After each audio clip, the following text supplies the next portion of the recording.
All right, welcome everyone. I will officially get us started here. Thanks so much for all the folks that have shared where they're tuning in from and a little bit more about themselves in the chat. So please keep it coming. It's great to see we have so many different groups with us here on the call today. My name is Cassie and I am the manager of stakeholder engagement here at Food Recovery Network, and I am pleased to be our moderator for the conversation here today. I'll get us started with just a couple of housekeeping items. First, as I mentioned, introduce yourself in the chat. It's great to see the folks coming in already.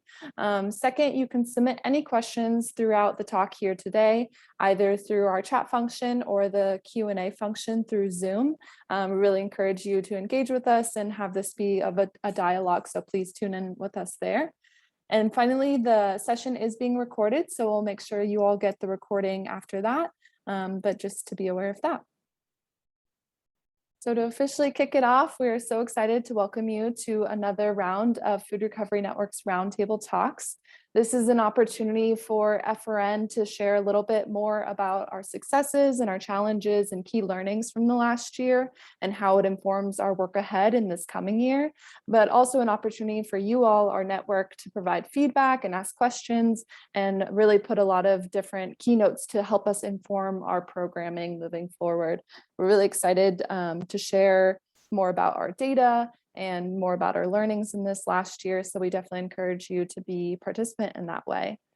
And so as a part of that and having this be a dialogue, and the word that we've been using a lot is a feedback loop, we'd love to learn a little bit more about who's on the call here today. I know we asked who was registering for the webinar, but we'd love to see who's present. So I'm going to launch a poll here shortly to have you all share your affiliation with FRN. So let's see.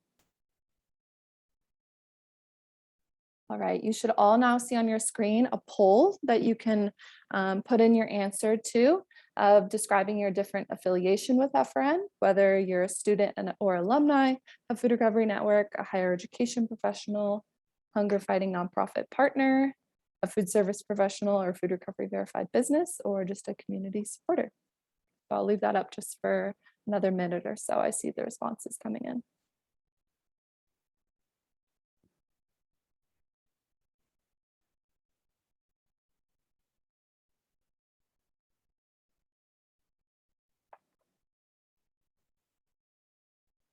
Great. All right. I'm going now to end the poll. I think everyone's responded. And share the results so the rest of us can see what this looks like. So we have a pretty good spread here with us today, which is great to see. We have some students and alumni on the call, some higher education, hunger fighting partners, food services, and our food recovery verified businesses, and some community supporters. So it's a really good balance. So I appreciate you all being here with us today. So to share a little bit about who's on the call that you can see here today, we have our lovely executive director, Regina Anderson, with us. She's been with the organization for about 6 years now, so she'll be sharing our work and our learnings in the past year. We also have Katie Jones, our Chief Operating Officer, with us. Katie joined about a year and a half ago and will be sharing more about a lot of our data and learnings in the past year. And finally, we have Elaine, who is our program associate, newly hired. Elaine joined us just a couple of months ago, and she's actually a previous FRN chapter founder. So really excited to have Elaine here on the team with us. Elaine will be supporting us through the chat, so definitely engage with her there if you have any questions or any tech issues going on, and she can help you out. So with that, I will hand it over to Regina to officially welcome us, and we're to get us started here. Great. Thank you, Cassie. And thank you everyone for attending today. I know that you have a lot of places that you could be today, and we are very honored that you're spending your time with us. We'd like to start off our conversations with a few acknowledgements that we are living in some very turbulent times and some very wonderful times. But we do want to acknowledge the land in which Food Recovery Network is headquartered. And so we have a little bit of information about that. I personally am visiting my sister here in Virginia Beach, and I know that the land where I currently am located is the land of the Chesapeake tribe that is now an extinct tribe, I just learned. So it's really interesting to learn about our ancestors. Also, Food Recovery Network believes and understands and knows and feels that Black Lives Matter, We have all personally been affected by, past, present, situations, and we just wanted to acknowledge that, and that we also stand with our Asian community to collectively stop Asian hate. So thank you all again for your time here. Can we go to the next slide? Thank you. And just to put us all into a headspace, I know that we've spent a lot of time last year talking about our framework, and for me it is the bigger picture of what it is that we're trying to accomplish. And I just like to add some quotes that really put the spirit into the humanness of what we're trying to do. And with that, I know that we have some folks, some community supporters who are with us today. So thank you so much for your financial contributions to the work of Food Recovery Network. We also wanted to acknowledge some of our institutional funders. And here is a sampling of some of those institutions that are financially supporting the work of FRN so that we can achieve our ambitious goals to help us feed more people faster. And we know that there's just so many people that really care about our work, that want to be involved, and we thank everyone for their contributions. FRN, when I first started, we had just a handful of folks that were supporting our work financially. And as you can see, we really have a wide breadth of people, foundations, and even some corporations that really care about getting food to the people who deserve it and who need it. Thank you. And with that, I'll turn it back over to Cassie. Yes. Great. Yes. Thank you, Regina. I appreciate that acknowledgement. So now I'm going to turn us over to the goals of the Roundtable talk. And I mentioned a little bit this as we started, but a key reason why we decided to start hosting these Roundtable talks about 2 to 3 times a year is to be able to share with you all and be transparent about our data and our key learnings, not only to help keep you all updated on our movement, but also to hear your feedback and your input to be able to then put informing pieces into our work and how we structure our programming.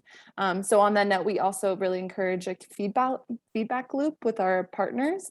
So encourage you to engage in the chat and in the questions and ask anything that you might have of us there, but of course, continuing the conversation after our time here today. And also just want to deepen the relationships with you all here today, again, just to continue the conversation and building the food recovery movement. So that's a little bit of what we're looking to cover here today. And so with that, I will now turn it over to Katie to get us dived right in. Great. Thank you, Cassie, and thank you for everybody for being here today. Just to set a little bit of context before I dive into the specific data, I want to ground us in really the results that FRN has truly been working toward in earnest, really particularly over this past year, which is FRN seeks to recover food to feed everyone who is hungry in the United States. That is the result in the goal that guides us this year. If you move to the next slide, Cassie. This is a little bit about the strategic framework that really underscores our work. Some of you, hopefully many of you have seen this before, but FRN uses the results count framework, which comes from the Annie E. Casey Foundation out of Baltimore, which is a data-driven methodology to close racial and ethnic disparities in our work. And all of that is guided by what is the big, audacious result that we seek to achieve in our work. And FRN does not claim to be able to do this by ourselves, but with a community of actors, we believe we can see this result. And how we got to this result was actually by looking for nationwide, disaggregated by race and ethnicity data sets to really understand where the largest disparities are in our work. And then we coupled that with where FRN, we believe we have a unique contribution to actually moving this result forward. And through that, we created 3 strategies that you see at the bottom, and I'll talk a little bit more of in the subsequent slides, that really guide our work. And one of the biggest learnings I'll share right off the bat for us this year has been this framework has made a huge difference in the effectiveness and the amount of impact we're able to have as an organization, because we were able to sort through and prioritize the opportunities that came to us over the last year, because we had a very clear sense of what we were looking to achieve. So happy to answer more questions about that if helpful as we get into the Q&A. But as I talk a little bit about our results and some of the changes that we made this year, it's important to know that it is all framed within this context and also backed up by disaggregated data that we looked at and made decisions about a year ago. So with that, moving on to the next slide, one of the things that we were most proud to do in an incredibly challenging year due to COVID was we added over 30 chapters to our network last year. Right now on this map, you can see all 176 chapters that are currently in the network. One of the things that we sought to do in particular through our disaggregated data was actually look to increase our presence in our 10 states where we found, again, using the framework where there was the most amount of surplus food according to the EPA, and overlay that with where we knew there was the most number of people experiencing hunger in the United States according to Feeding America, and then overlaying that again with our chapter map to say, okay, if we're in the business of actually recovering surplus food to feed everyone who's experiencing hunger in the United States, we need to put our model in these states in particular. So we were delighted to add 30. Our goal was to add 15 within our 10 states, and we added 9. So I'll talk a little bit about how we're going to continue that work in the coming year, but this just gives you a sense of where we're located. One of the biggest changes that we made this year, really to align with our framework, was to say, particularly in light of COVID, because not all chapters were able to recover food, what were the other ways that we could have chapters engage that furthered the movement? Because we know recovering food provides an immediate solution to a crisis that is happening in a community every day. But we also know that there are systemically racist policies that are in place that perpetuate that. And so part of what we did this year was say that students could recover food if they were able, but they could also get engaged in other ways across their community as a way of getting engaged. So what you see right here are the chapters who were actually able to recover food this next year. And then if you go on to the next slide, this shows the different ways that our chapters were actually able to activate this year. Among them was most commonly recovering surplus food, which is great. But what we also thought was particularly interesting was advocating and organizing around some of the sustainability policies or campus SNAP benefits. That was actually a big piece of how our students mobilized throughout this year.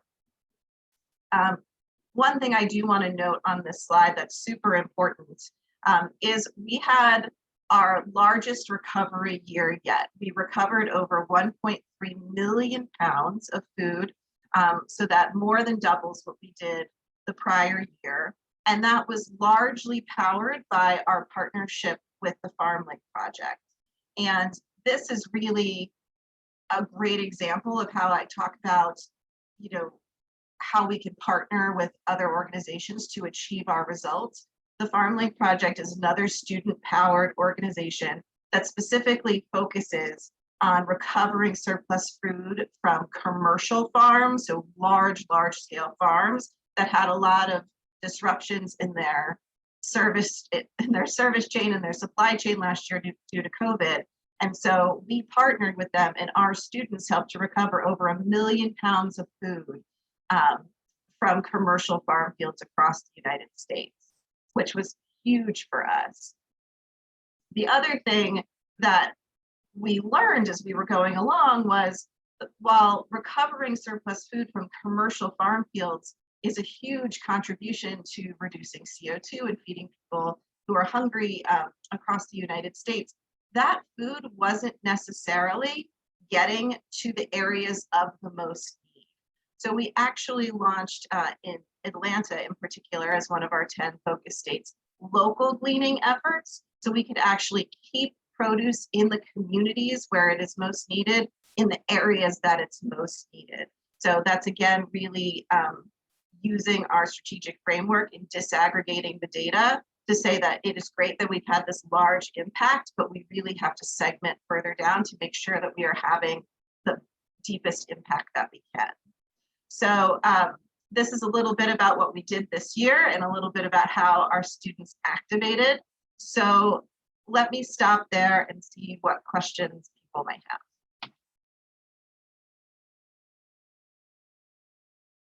And Katie, while we're waiting for people to raise their hands or chat their questions, please do that.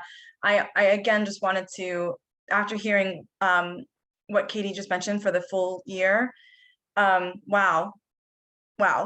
And I know that we have a large number of students who are with us today, and I personally wanted to just say thank you so much for going through a difficult school year, not knowing if you're going to see your friends, not knowing if you're going to be able to see your professors in person. We're all worried sick. You know, it's just been really hard. And you've recovered so much food for people that really need it in your communities, because we saw the numbers spike. I know a lot of you know that my background is in individual leadership development, but you know, within part of that, I've worked in the anti-poverty space for a very long time. And you know, when Katie was talking about some of these structures that are just they're very much built on antiquated ideas and myths and beliefs of what people deserve and what they don't deserve. And part of that is, you know, our structure right now ensures that people don't have the food that they need. And all of your efforts is helping to counteract that, you know, so one step at a time. So just thank you all for what you've done. And I also wanted to just acknowledge, I did in the chat, but we have a couple of board members with us today, Kenneth Ivory and Matt Cruz. So thank you both for taking your time to show support for FRN here today, but also in guiding you know, FRN with our framework and the goals that we're trying to reach, and you know, every milestone along the way. So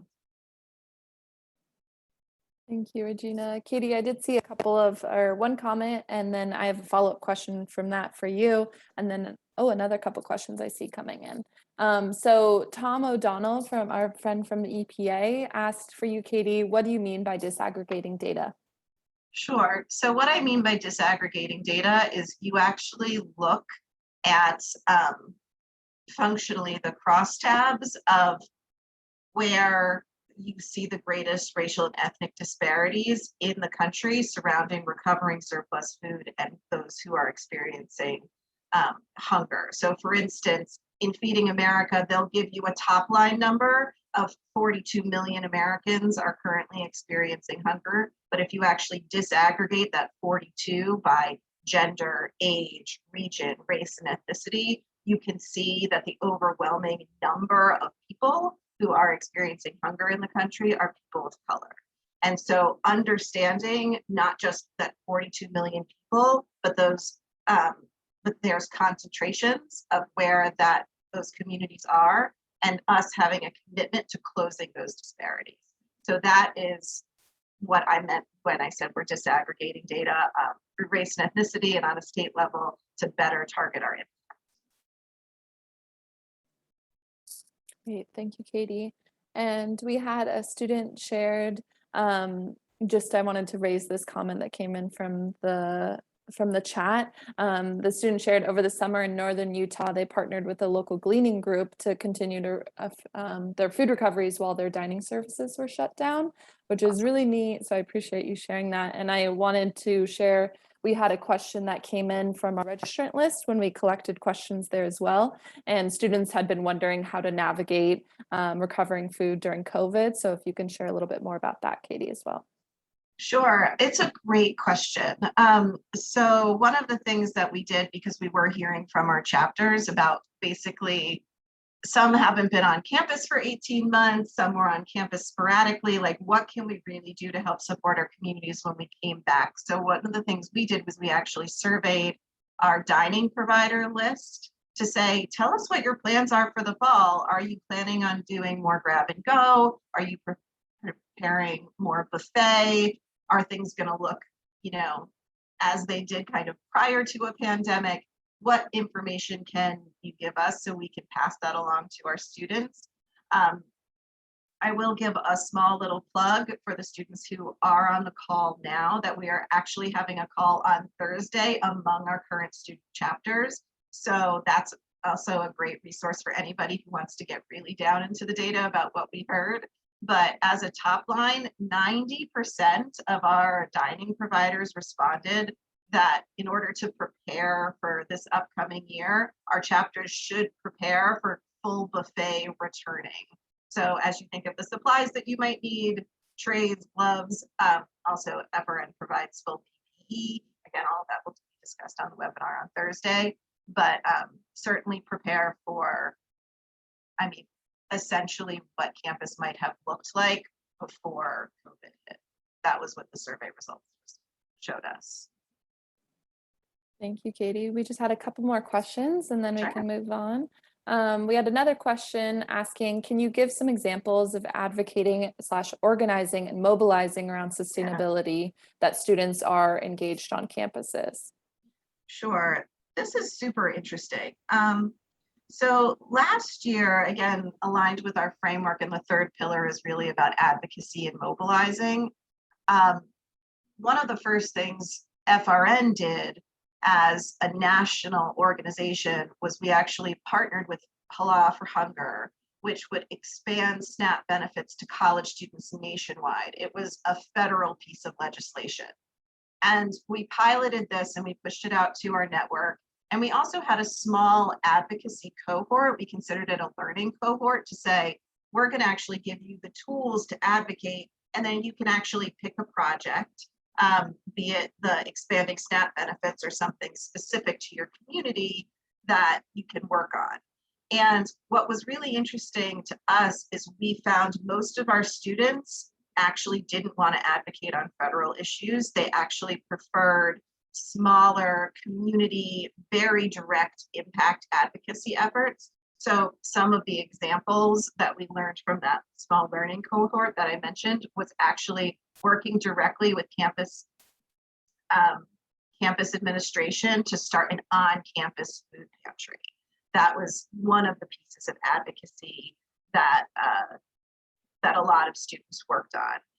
California in particular has also a lot of specific state regulations about how businesses, or in this case is colleges of a certain size, what they need to do with their surplus food and with their waste. And so a lot of our campuses in California actually worked again with their local community or with their college administration to say, how is FRN as a chapter can be a resource for you to make sure you're compliant with these new rules that are coming down. So those are two specific examples of how people advocated and organized last year. And I'll give another kind of repeat plug of what Katie said with the student chapter call. I know that's specifically centering around connecting students with one another. So you can also gather ideas and thoughts from other students on that call to get more ideas for ways you can engage on your campus. And Regina will talk a little bit about our advocacy plans this year, which might give you more ideas too. Definitely. So then our last question before we move on is, we were asked, how was the rescued farm produce distributed within the communities? For example, food banks, local markets, direct delivery?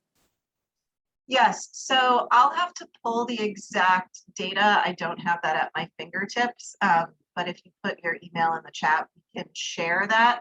I think the biggest takeaway I had was it was largely to food banks in pretty well-resourced areas that could take large quantities of food. So FarmLink actually has a really great map on their website where you can actually disaggregate by state where how much poundage went to various states. And there might be another subset then that says exact how they actually distributed within the state, but by and large, it was very large, like think Houston Food Bank, like Milwaukee Food Bank, like big food banks, because they can actually handle that kind of volume registering through refrigeration, that sort of Thank you, Katie. And could I tap onto that, Cassie, real quick? Please, yeah. Just because, well, you all know me. And I have to like, again, to just ground us into, you know, what Katie said earlier, what we're seeking to do, our larger result is to feed everyone who's hungry in the United States with surplus food. And what Katie just said was, you know, we're sending this food to, what we were realizing was we were sending this food to well-resourced areas. Now, that's not to say, you know, those well-resourced areas, they need the food. They absolutely Sure. do. You know, we've seen so many people in this country who don't have enough resources to get the food that they need. And that was even before the pandemic. Even before the pandemic, right? We built a system that just denied food to people. So what we're working on now is we're realizing that when we go past those communities that are well-resourced and in need, and we keep going further on, we'll start to see more and more communities that are not well-resourced, even though they're demanding, they're asking, they're advocating, they're trying to feed their family members, they're trying to feed their neighbors, they're doing the work, they're doing everything that they can with the resources that they have. They just don't have enough resources. So they do not have the infrastructure to take on these large quantities of food that they know that their communities need so desperately. And we're working on that. So it's a lot slower moving when you realize you've partnered with an organization that has all kinds of community members that need food, but they don't have the refrigeration. Well, we now need to figure out how to get the refrigeration. And we now need to figure out, okay, what's a different trucking route? Because you're not used to going to this community to drop off all this food. That's what FRN is all about. And that's what this framework is all about. And it is multifaceted, multi-partnered, and I just wanted to bubble that part up because we are seeing in some spots things are working very quickly, like way faster than we thought. Like when we were doing this gleaning project, there's a lot more food than we thought, a lot more, but it happened really quickly. But you know, identifying places where the food really needs to get to and building those authentic relationships, like that's slower moving, and we're here for that. So just wanted to chime in there. Yes, thank you, Regina. And you created a great segue to the next piece in terms of the ways that it's really important. We learned as a part of these processes, especially in the gleaning work, that partnerships are really important to our work here at FRN and really scale our impact. So I'll turn it back to you, Regina, to share a little bit more about this partnership spectrum that we have. So this is a question, you know, that we had asked all through last program year when we did these public transparent conversations. So again, because we really want your voices in the DNA of this framework. And we found out that a lot of people right now are in the informing stage, but we want to keep asking that because as we are able to do more conversations like this, you know, I host an almost monthly series called Intersectionalities in Practice. You know, as people are starting to get more involved, 30 new chapters joined. You know, we want to get all of you further involved in the places that feel right for your chapter. You know, we understand that people are going to move throughout this spectrum. And so I just wanted to give a few examples of, you know, what we mean when we say the informing, consulting, and partnering, because we have folks at every level. And so, you know, for the folks that are here, all the students that are here, you know, it's awesome to think about what you will do with your chapter this year. You know, we hope that you can attend some of our conversations, but we also hope that you can activate some of your friends that go to school in other places, because we really want higher education to be the first sector where food recovery is the norm and not the exception. That's still a goal that we have. You know, let's show all the other sectors, you know, and we of course have particular target areas, but you know, there's something like 5,400 higher education institutions across the country. You know, so let's make sure that all of your schools have a recovery plan in place, or that are touching the advocacy, that are touching the educational pieces. All of this bubbles up to changing the culture. Right now, it's way too easy to throw away food. And right now we make it way too easy for people to not have the resources that they need. You know, we think about consulting. We have conversations with a lot of folks. We have our advisory board that I talk with a lot. I'm actually in a couple of weeks have a conversation with the advisory board to help inform, help bring in resources to FRN. That really means a lot to us. And so we also have our student and alumni advisory board. It's a really wonderful way for us to hear directly what's happening from students, and they let us know, what is important to them. And I know that Jack Steinman's on right now, one of our awesome alums who's been really, very instrumental in helping FRN through the years at every step of, Jack's time with FRN as a student, graduating, going off into the work world, and ensuring that he's still making sure that food recovery is happening. It's really amazing. And then we think about, partnering, as I'd mentioned before, we have a lot of folks that fund our work, that, really sitting down with us and having strategic conversations with us. My bosses, the National Board of Directors, so again, Matt and Kenneth are here. We really see that as a way for us to seek counsel to help as we are designing. 'Cause every step of the way, with this framework, it's not about perfection. There's no such thing. But as any one milestone is reached, or any one project is coming to an end, that means something into the future for the framework. So we really need to have those strong partnerships. And as later on, when Katie talks about some of our goals for this year, and how everyone can be further involved in that and see yourself in that work, we can talk a little bit more about some of the partners that we're looking for. So we keep alluding to this, but we will tell you all, I promise. Thank you, Regina. And on that note, we wanted to hear from you all. We have another poll here for us today that I will launch now. We're curious on this spectrum that Regina just went over, where you personally are interested to sit. Are you more on the informing side, in a consulting type of partnership, or on the deeper partnering side? So please share your answers on where you personally would be interested to sit. I'll leave it open just for another minute.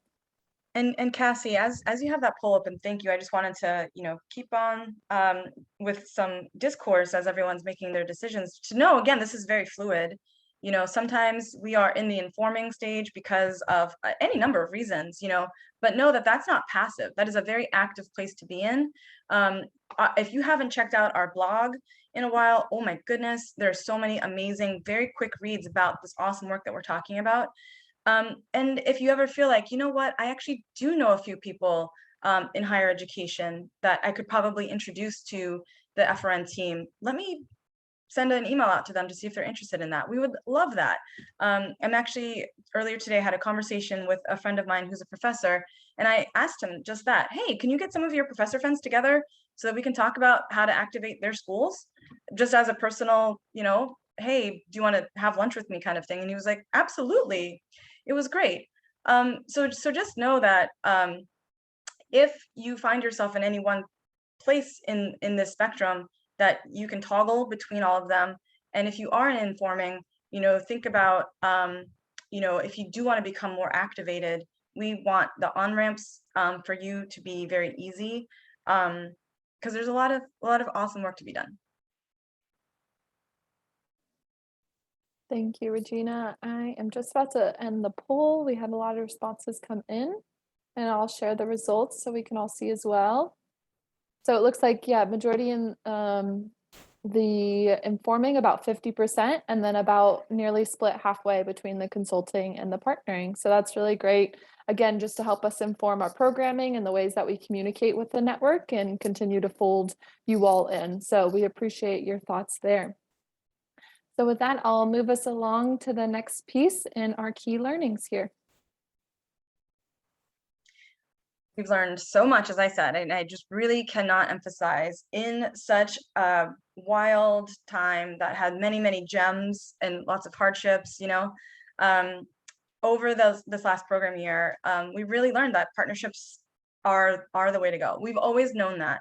But when we now have the capacity to really drill in with key partners, we see that our work moves much more expeditiously.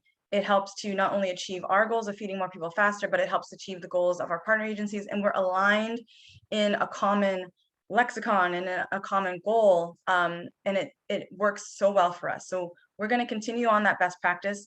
And I have to say, it's a lot more fun. I love the FRN team, and I feel like we get to double, triple, quadruple it when we bring in other organizations as well, and we get to know more people. Because again, as we achieve goals, things change, right? So with powerful partnerships, we can continue to do this work together and make the adjustments together as is necessary. And we know that they will be necessary. And, you know, Katie talked about it earlier, the ethnic and racial disparities continue to make this work so crucial. I mentioned before about the almost monthly series that I host called Inequities in Practice, Intersectionalities in Practice. And we will talk a lot more about that, because we know that a lot of people might not have the background as to, you know, why these disparities exist in the first place. So in September, we're talking with Emily Broadleib about why, you know, how food policy is shaped, and why, even if we have some federal or state programs, it might not help everyone get their full needs met. What does that actually look like? We're talking about housing and food and health outcomes when you have housing and food, or if you don't, with the National Association of Realtors, who sits on our board of directors. So we really want to drill in with these ethnic and racial disparities so that, again, we can understand what mechanisms is causing that to happen, so we can redress the situation and ensure the economic security of the 42 million people who are food insecure in this country.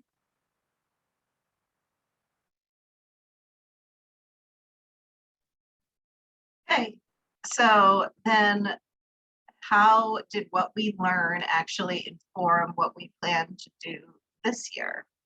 So the first thing that I'll share in terms of, we have three big goals that we're hoping all of you will work in partnership with us to achieve. The first is, this year we are seeking to recover 2 million pounds of food. So this would be our third year doubling our yield. So we are seeking to recover 2 million pounds of food to feed 1.6 million people experiencing hunger across the US, and reducing carbon dioxide emissions by 880 metric tons. So we will do this through a combination of our bedrock chapter work, because again, that is the work that sustains and is building a larger movement. And we will continue to partner with our partners on the Farmland Project. So we will continue to glean through commercial farm fields, and we will continue to also replicate our local gleaning work to keep fresh produce in the areas where it's most needed. So that's our first big goal for this year. The second is, again, around adding our chapters where we believe the data says is most needed. And I know Regina mentioned one of the ways that you can get involved along the spectrum is if you have contacts, friends, professor friends, college administrators, a cousin, somebody who works in higher education in any of those states, we would really love a connection so we can really bring our model to where we think it's most needed. We're still happy to add chapters across the United States, but we will be putting particular emphasis in these states to help bring our model where it's most needed. And as Regina was mentioning, one of our biggest takeaways has been about how we can really scale our impact when we have a partnership with another organization. So this year we've partnered with Halal for Hunger, as I mentioned, about expanding SNAP benefits to college students, and we partnered with Farmland. So this year we're actually looking to add at least 3 to 4 organizational partnerships that will again help us further our results. We would like at least one of those to be with an organization that deals with more of the structural issues around economic security for the 42 million people who are experiencing hunger. So when we think about that, what we're talking about is universal basic income. Like, who are the organizations that are actually working on let's give people money? Like, that is the solution. Because we think that, again, programs in that realm on that kind of progressive scale will help address some of these systemic barriers which perpetuate poverty in the country. So let me stop there. I think there's a few questions that have come in just based on our metrics. So let me stop there. Yes, thank you, Katie. We did have a question come in asking about the calculations that we use to measure CO2 emissions for the food that we rescue. And I was just about to share it in the chat. There's an online calculator that we use, and it's pretty neat because it actually, in addition to calculating how much CO2 emissions, and it just bases it off of organics and food scraps. And there's like a specific calculator that it uses, but it also produces the equivalent number of cars taken off on the road or off of the road as the equivalent as well, which is really interesting to kind of see the direct tangible impact. And I see we got a couple other questions that come in, but I wanted to stop there, Katie or Regina, if you had anything else to add for that piece. The only thing I'll add, and we have some cool social that's going to follow in September, is the thing about our calculator. It also will tell you like the equivalent of the number of cars that will take off the road, essentially, because when you talk about CO2 emissions, people are like, how do you picture that? So one of the things that I really like about our calculator is it says, you know, if you're going to recover, and this I would actually recommend to our chapters, if you want to go in and use it, like we recovered 500 pounds of food, and that's the equivalent of taking 20 cars off the road. So I don't remember the exact number off the top of my head, but if we are to achieve these goals, it's going to be the same as taking 3,200 cars off the road. So we're going to have some social that hopefully our chapters and our partners can reshare in the month of September to again help promote this as a way of sustainability and fighting climate change or climate crisis. Thank you, Katie. We also had another question. I think maybe it was a little bit hard to hear you. Aside from FarmLink, what was the other anti-hunger partner that you mentioned? So Hala for Hunger out of the University of Pennsylvania was our partner to expand SNAP benefits to college students. Thank you. And we also had a question come in from Fernando. Fernando asked, do you have any suggestions as to where we should, it's very like specific to chapter work, it sounds like, but where they should divert recovered food if local pantries and soup kitchens are still not prepared to accept food, prepared food due to COVID? Yeah, that's a great question. I'll put in a plug for attending on Thursday so you can ask other student leaders that question, because I think that oftentimes other student leaders will have a better answer than I will. What I will tell you is that last year, one of the things FRN looked into seriously rolling out is community fridges, where, I mean, there was a whole New York Times article on this where they literally just plugged in like small mini fridges that anybody in the community, like just think on a street corner, plug in a fridge, and anybody in the community can access that food. So if that would be something of interest to your chapter, then you should reach out to the programs team. Let's talk more about it.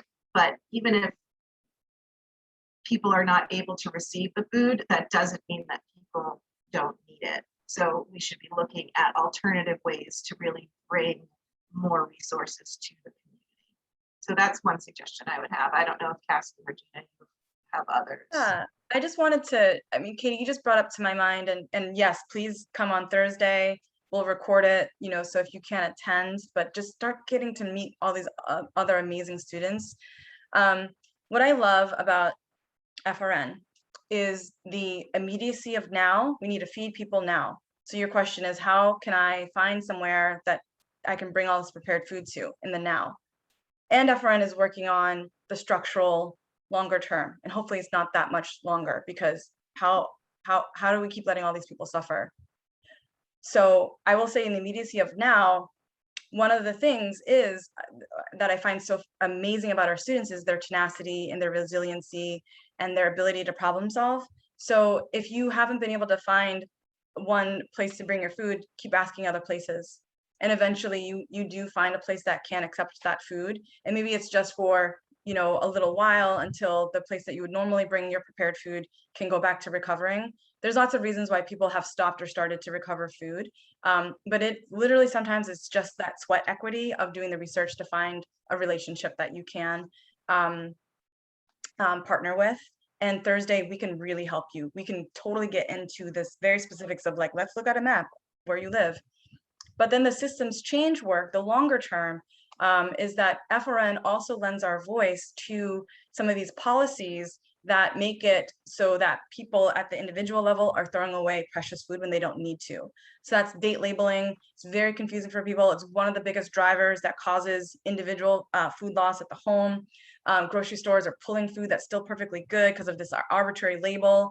And there's policies in place that right now to donate and to recover and donate surplus food, you need to give it to a nonprofit organization. You cannot technically give it to an individual. And there are policies in place that are happening that say, why not? So can we, you know, and we all know that people give food to individuals all the time. That's what these community fridges, people are just like, well, how do they keep them clean?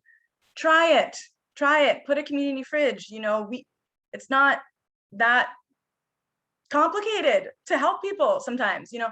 So, but we are also trying to keep an eye on policies that can make it a lot easier for people to give food in a variety of ways to individuals. So short term now, super important. Long term, better changes for humans, also important. Get involved wherever you want. I love it.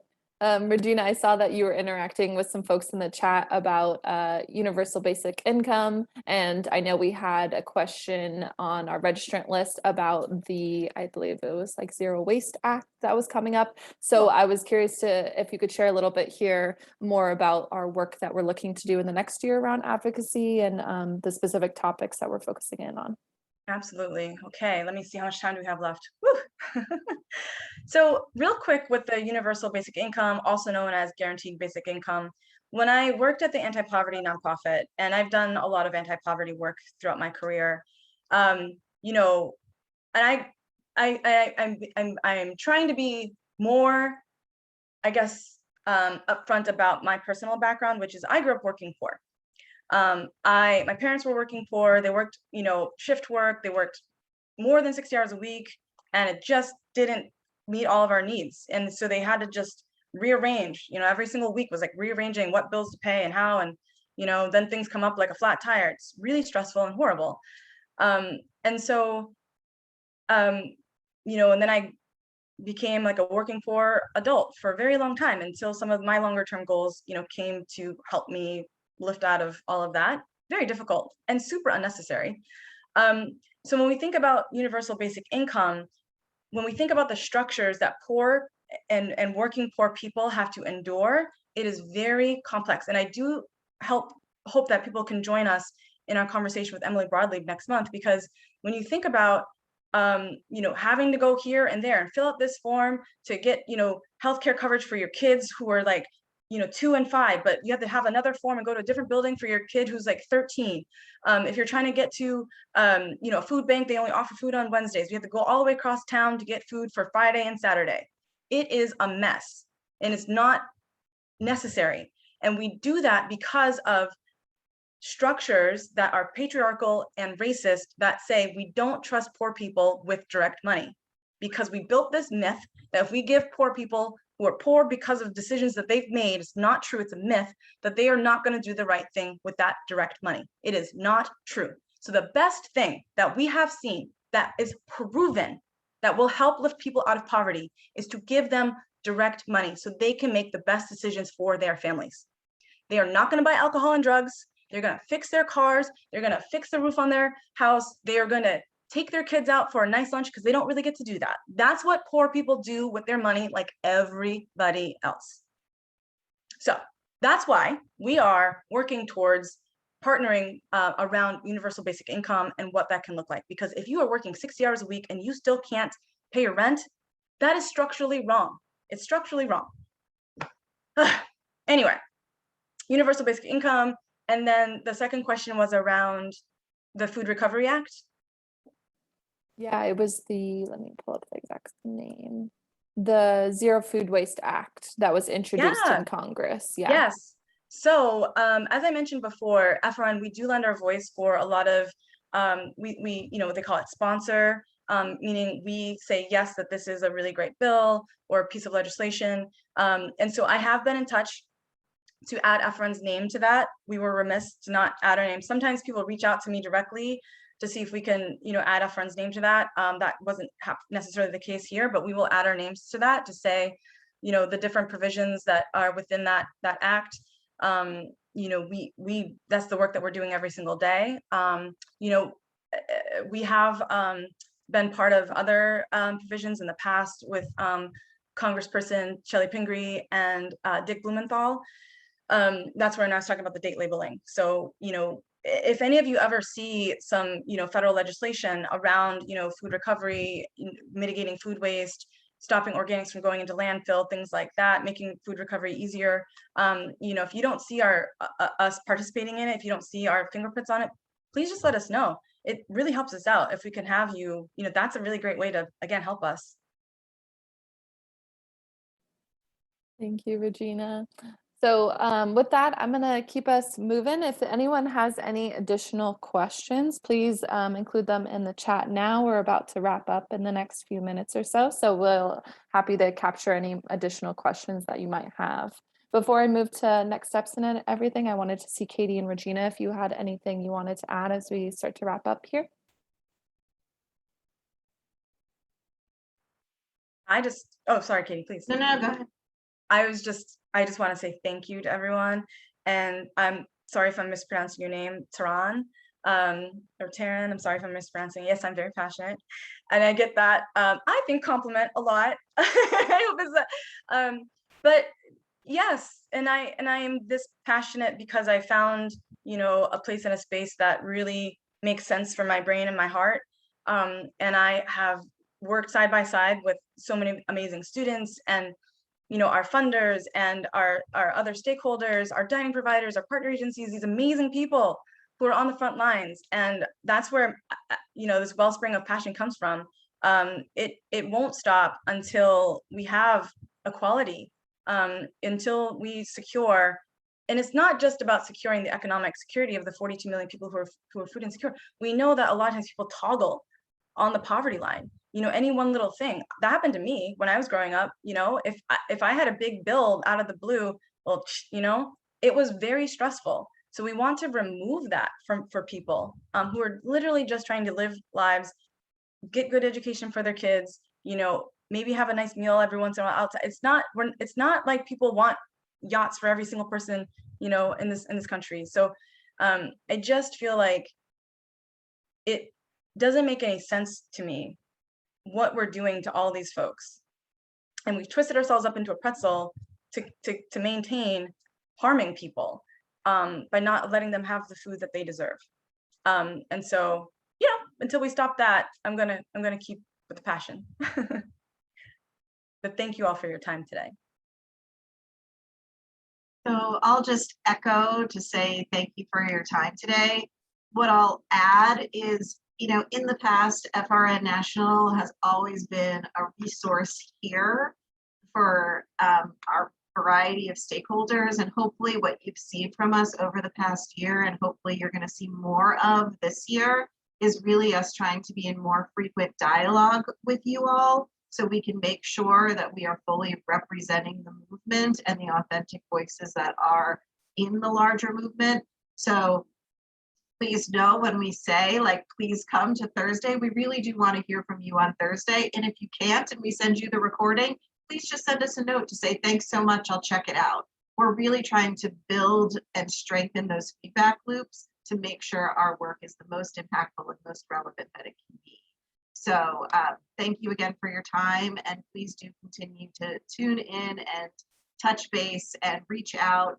That's very much what we want to make sure that we are in service of our results.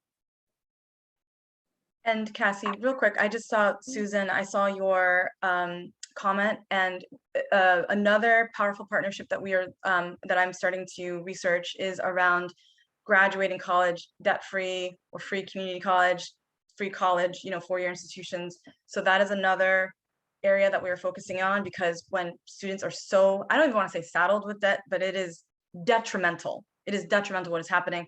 It is bad for our capitalist economy that says, people aren't buying houses, they're not starting families, they're not making big purchases because they're paying back education. So they're not able to reap the benefits of, collectively as a nation, we say get higher education. But then when you fall into debt, it's like, well, you're on your own. So we're definitely going to look into that more. So and there's also some precedent for that in the stimulus bill. There was, I think it was something like $2 billion for historically Black colleges to actually forgive the debt of their current students and graduates, to again help address with the racial and economic disparity. So those are, as we think about our advocacy work, that's the type of work that we want to like touch in and champion, because that's the kind of stuff that research has proven is really going to start closing gaps in a meaningful way. Great, thank you both. So I'm going to wrap us up here with some next steps, including some requests, and action steps for you all here today. Like Regina shared, with the advocacy work specifically, we would love it if you share anything that you all are seeing that FRN you think that should put our name on. We'd love to hear from you that way. If you're able to do so, we would love for you to donate to support the movement with us. I know we have a lot of folks in the higher education sector. If you're not already a staff advisor or have a FRN chapter on your campus, we encourage you to start one, and you can get in touch with our team there. And I know Elaine's also sending some chats and ways to connect with us to follow up. We also encourage the food businesses on the call, if you're not already food recovery verified as a part of our program, or maybe if you don't have a food recovery program, we encourage you to contact our team and we're happy to get you started. Encouraging a friend, as we said, to start a chapter, particularly in our 10 states, but of course nationwide, just encouraging other folks to start chapters in their communities. We've talked about the Thursday call a lot. We would love to see you there for our students. And of course, signing up for our newsletter and following us on social media. So I'm going to launch our last poll of the day here today. And curious to see, out of the action steps for you all, I believe you have an option to select multiple, which ones you might take today that you're looking to be able to do. So please share with us there, and I'll leave it up just for a couple more seconds.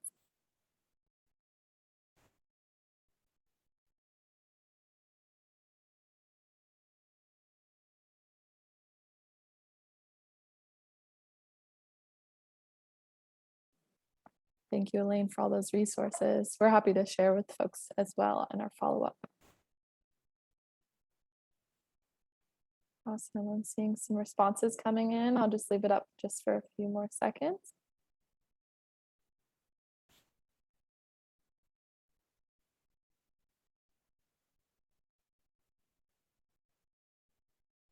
Great. I'm just about to stop the poll and share the results so other folks can see what others are going on. We have a good amount of spread across the board. Excited to see about encouraging others to start a chapter, which is really exciting. Welcome call, we'll see the students there, signing up for our newsletter to stay involved. Thank you all any way that you can support our movement. We really, really appreciate. And so with that, I will turn it back over to Regina to officially close this out here today. Thank you all. Thank you all so much for your thinking, for your time here in the present, and what we'll be able to do together in the future. We really want to hear from you, and this whole framework is built on the movement of so many amazing students. And here at the national office, we want to be good stewards of what we know this vision is, and we really want to see everyone participate in that, and we can do that when you all see yourselves in that work. So thank you for all of that you've done thus far, and we look forward to keeping this work together. The momentum is really, it's going right now, and we won't stop, and we won't slow down, and together we can really achieve this ambitious goal. So until next time, and thank you, Cassie, for moderating again. Elaine, thank you so much for taking notes and keeping us sharp on the chat. And Katie, thank you for all of your work in putting this framework together. So thanks, everyone. Enjoy the rest of your day. Thank you all. Appreciate your time. For the folks asking in the chat, you can contact our team at info@foodrecoverynetwork.org, and who manages that inbox can get you in touch with anyone on our team to help answer your specific questions. So thank you all, and we hope you have a great rest of your day. Bye-bye.